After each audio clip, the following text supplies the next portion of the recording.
Welcome to another episode of Inside Rangers Football. I'm your host, Brain Freeman, who's always joined by Smith Valley head coach Larry Hill. The Rangers are your district champions in 12 5As. They beat Hayes this past Friday, 42-13 to claim the district championship. Smith Valley has now won 7 straight, unbeaten in district, 8-1 overall. So, Coach, first off, congratulations. I know a district championship is one of many things on the Rangers' to-do list every year.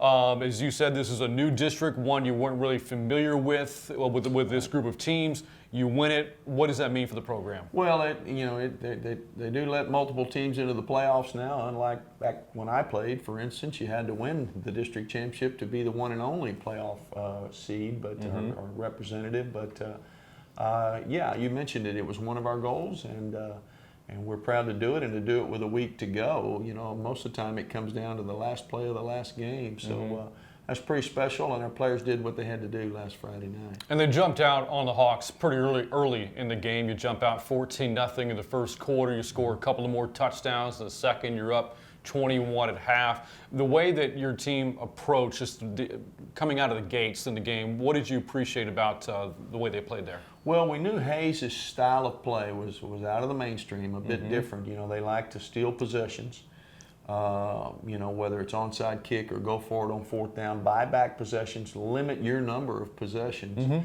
and then also run the football and grind the clock. So in a perfect world against a team like that, you get on top of them somehow and take that strategy away from them. Not always possible. They're very good at what they do, but we got our stops early. We were able to score offensively early.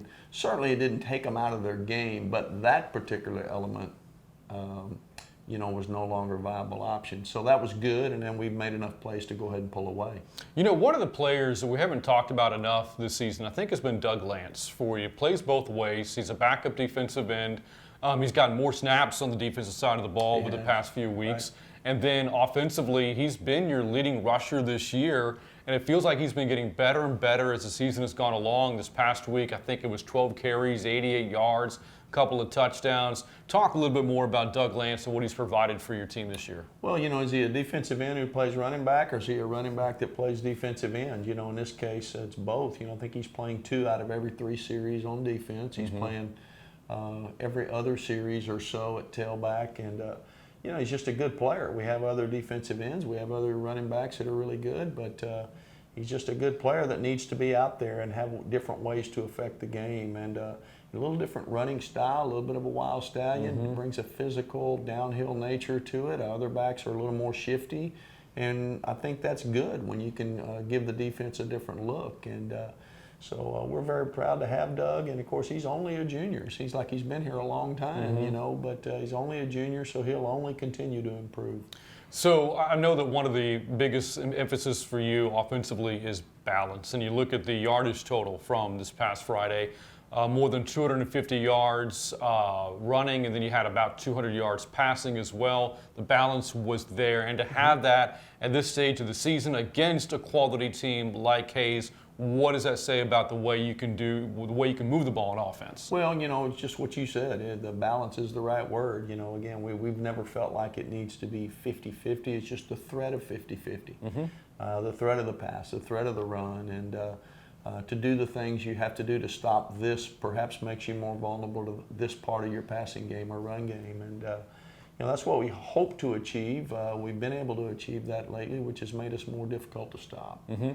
So you look at the defensive side of the football. You forced 3 turnovers from this past Friday, held a really good offense to only 13 points, a couple of touchdowns in the game.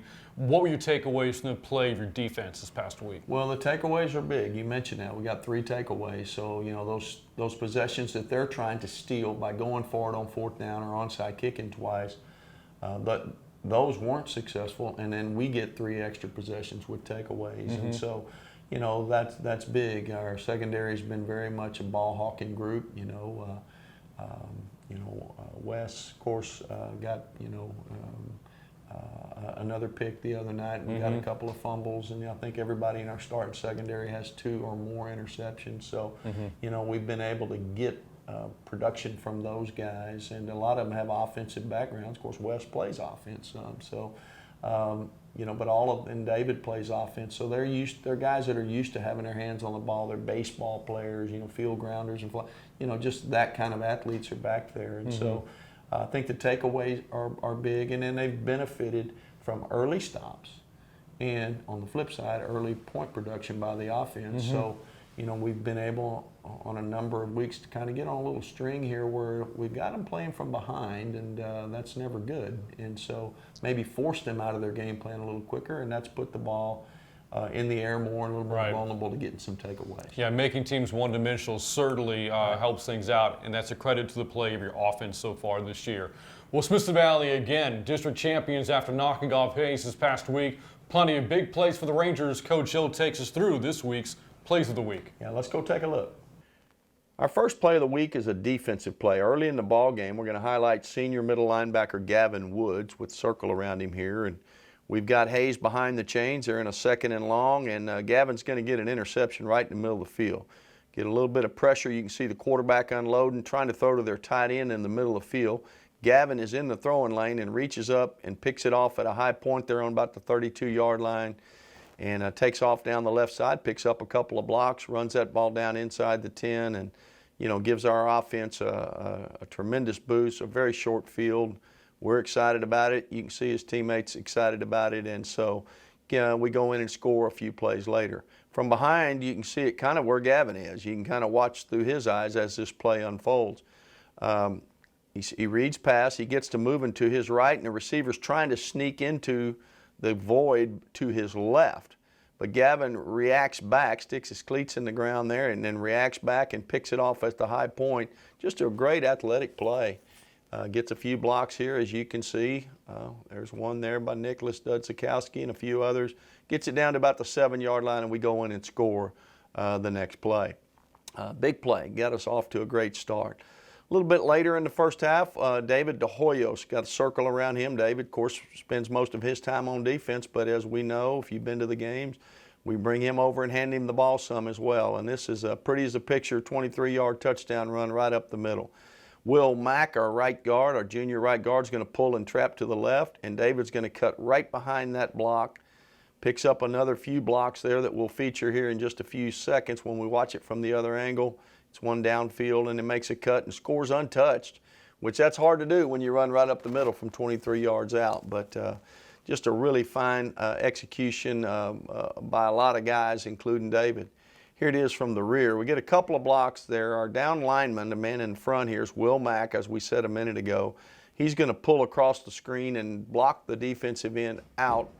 And then our fullback, or H-back, if you will, Corey Coleman, a senior, he's going to go behind that block and block the linebacker. That's the structure of the play. There goes Will's block right there.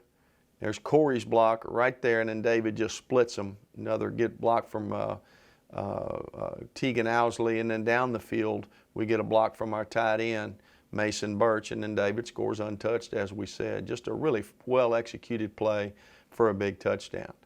And then the play that puts the game away. You can see there it's 4th and 3 on their end of the field. We're going to run motion on this play. Braden Bafetus, who we frequently give the ball to on reverses and sweeps and things of that nature, he's going to motion hard across the field, and he's going to pull a couple of Hayes defenders with him when he goes. They all start moving this way, but we don't give it to Braden. We give it to Doug Lance instead into the area that's vacated when those guys move. We get a couple of great blocks over there that we'll feature on from the other angle. And Doug really is just simply running the rest of the way. There's nobody out there. Gets down on the sideline and hits it and gets inside the pylon for a big touchdown that really kind of ices the game there in the second half. There goes Braden's motion. He's going left to right. Doug's going right to left with the ball, and the defense is kind of zigging when they should zag. There's one block there from senior wide receiver T.J. Hunt. A lot of people know what a great receiver he is, excellent blocker. He's going to make it possible for Doug to get outside. And then you look at these two blockers here, Mason Birch and Tegan Owsley, our tight end and our senior left tackle. Just really might get arrested for child abuse there. That's just an excellent block. And then Doug has nothing to do but get down the numbers in the sideline, take it in the end zone for the game winner. And those are our plays of the week. And again, Coach, just another impressive performance by your team from this past week. We've highlighted some of the big plays through the plays of the week. We've gone through kind of the story of the game, but I know that you as a program are always looking ways to improve. As you look back at the game, what are some of the areas in which you felt you could have done better? Well, we're trying to limit their explosive plays, which they had so many of, but yet they get the one long touchdown run. We misfit it slightly, and we're off by just a little on where we need to be. But if you're a foot wide or a foot narrow and he breaks an arm tackle and goes, well, that happened. And it can continue to happen with the folks we're getting ready to play and the ones down the road. So, looking to do that. I had a penalty or two that was disappointing. And then, our kickoff coverage, we get spoiled sometimes. The kid, Clay gives us so many touchbacks, but there's some things we have to clean up there because we're getting ready to get turning into November and December perhaps, and the wind tends to blow. The last 20, 30,000 years, the wind tends to blow a little harder in those months, and it's a little colder, and touchbacks might be a little harder to come by. So we've got some kickoff coverage things we've got to do, and there's always work to do, and our players are aware of it. Again, Smithson Valley coming off the win over Hayes. They look to finish off a perfect run through this district as they take on Seguin to close out the regular season. This Friday, we'll talk more about the game with the Matadors coming up as Inside Rangers football continues after this. 2 bits, 4 bits, 6 bits, $1. All for the Rangers. Stand up and holler. Ow! No, what's wrong? I really hurt my leg. That's horrible. Wait, Elle's dad sells insurance. Maybe he can help. I wish he could, but... My dad has his life insurance with Jeremy Fuller State Farm Insurance. Yes, but... My mom has her homeowner's policy with Jeremy Fuller State Farm Insurance also. I know my uncle says he only trusts Jeremy Fuller State Farm with his auto insurance needs. Guys, wait!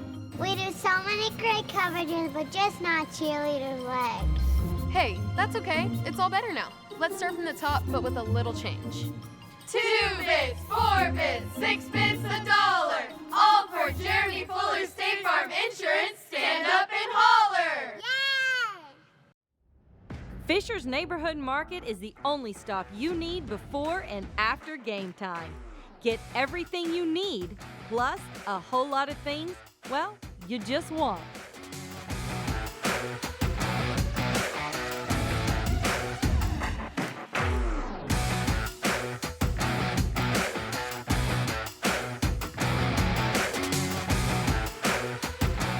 Fisher's Neighborhood Market. Food, fuel, fun. And now we'll look ahead to the opponent coming up this Friday, the Seguin Matadors, as the Rangers close out the regular season. Seguin 6-3 this season, and they're 4-2 in district play. They were unbeaten in district up until a couple of weeks ago. They played some really good teams the past 2 weeks. Canyon and Wagner competitive in both games before ultimately coming up short. So Coach, Seguin, another one of these programs not all that familiar with coming into the season. What do you know about Seguin at this stage of the year?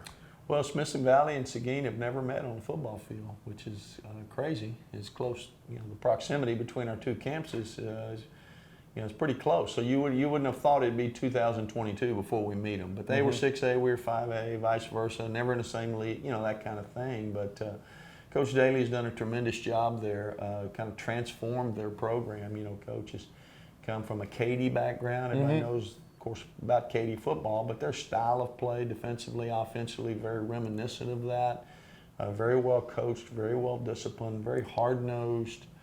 Run the ball, play action pass, really sound on defense, solid kicking game, big returns by the Matthews kid. And so just a game where you're not going to get them on this or get them on that. They're going to be lined up right. They're going to be blocking the right folks. Their receivers are going to be in the right places. So it's a game where you're going to have to knuckle down and be error-free, because that's certainly about what they're going to be. It's really rare at the varsity level you see a freshman as a starting quarterback for a team. Corey Daly is the starting quarterback for Seguin, and he's played exceptionally well, especially for a freshman at this level. 25 touchdown passes, only 4 interceptions so far this season. A guy kind of playing beyond his years. As you looked at him on film, what stands out? Well, you mentioned that he's a freshman, and people would have to know that because watching the film, you wouldn't think he's a freshman. You know, he's one of the better quarterbacks around, regardless of classification, and got a very accurate arm, very strong arm, very smart, knows where to go with the ball, what to stay away with the ball, and plays like a seasoned veteran. And I'm sure he'd be the first to tell you he's got some threats to throw it to. You know, a couple of them, but one really sticks out. And so, number 3, the Matthews kid, we'll have to always know where he's at. And they do a nice job of moving him around, using him a multitude of ways, and making it difficult for you to double up on him. And he's as good as advertised. I seem to recall a number 3 Matthews for you back in the day, by the way, of Cody Matthews. But and you look at the offense too. In addition to what Daly can do with those weapons in the passing game, they can also run the ball pretty well as well. They have about 1,400 yards rushing on the season, and they have multiple threats in the backfield. You and I talked about balance earlier, how well it serves you. How well does it serve them? Well, it's apparent from watching them. They're like us. They have no interest in being one-dimensional one way or the other. You know, they want to be balanced, and it has helped them. It's helped their passing game that they can run the ball that well, and vice versa. And their run game and their pass game are very well meshed together. You know, sometimes people want to be balanced, but they have almost 2 totally different offenses. You know, they do a great job of, if you take away this run, we throw the ball and we throw it here. If you take away that throw, we throw it here. If you take away those throws, we run it, but we run it here. It's very well thought out, very well crafted. They got a plan, and that's unfortunate for us. Other side of the ball, when you have possession and Seguin lines up on defense, what looks are you expected to see from the Matadors there? You know, they're not as multiple as other teams, and I mean that as a compliment. They have great confidence in what they do. They're a little bit like the team they're playing, Smithson Valley, in the sense that we're going to be here and we're going to be really good at this thing or things. We're not trying to confuse you. We're not going to be all over the place. We're going to be good and sound with what we do. Very, very reminiscent of Katy, as I mentioned earlier. Not only Coach Daly, but some of his assistants have come from that system. And so those are often the toughest teams to play because they're not trying to trick you. We're just going to try to out-execute you, and clearly that's their philosophy. And you know, we got our work cut out for us. You and I have talked about just how tough this district can be and is, and Seguin is one of the 4 teams fortunate enough to be a playoff team within this district. Yourselves, Seguin, Canyon, and Wagner, the 4 that have punched their ticket. So you look at Seguin, and they are a playoff caliber opponent. As you get ready for the postseason, how beneficial is it to play a team at that caliber going into the playoffs? Well, you know, it's good news, bad news. Certainly we have to play at a high level at the playoff time. We're going to have to play at a high level this week to have a chance to win. You know, at the same time, you know, you're beat up a little bit late in the year. You're kind of tired. You know, you would love maybe to have a game where you weren't playing that, but that's not in the cards. So we're looking forward to it. It's a senior night game, so we'll be honoring all our seniors, and of course the final regular season home game, although you know our playoff game, the first round, will be at home by virtue of being the high seed. Well, again, Smithson Valley wrapping up the regular season this Friday against Seguin, a game we'll have for you on the Rangers Network. Kickoff is at 7 o'clock. Coach, best of luck. Thank you, Brant. Smithson Valley, Seguin again coming up on Friday. That's going to wrap up our show, though, here on Inside Rangers Football. For head coach Larry Hill, I'm Brant Freeman. Thanks as always for watching, and we'll see you next time.